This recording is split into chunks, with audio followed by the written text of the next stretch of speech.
May the 22nd. Now, this explains it. That they all may be one, as thou, Father, art in me, and I in thee, that they also may be one in us.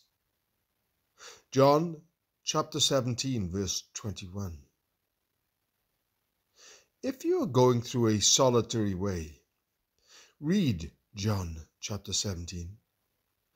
It will explain exactly why you are where you are.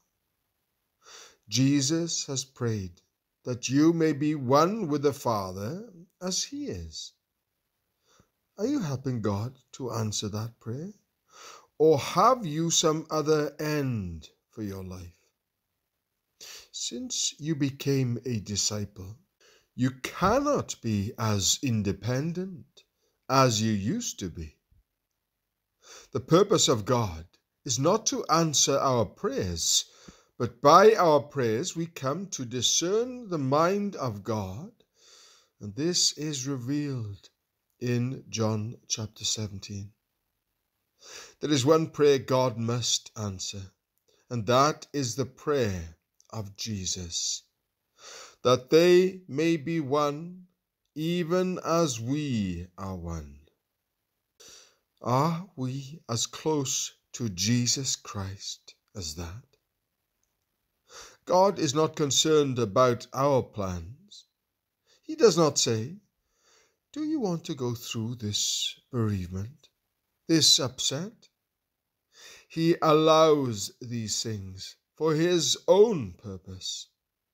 The things we are going through are either making us sweeter, better, nobler men and women, or they are making us more captious and fault-finding, more insistent upon our own way. The things that happen either make us fiends or they make us saints. It depends entirely upon the relationship we are in to God.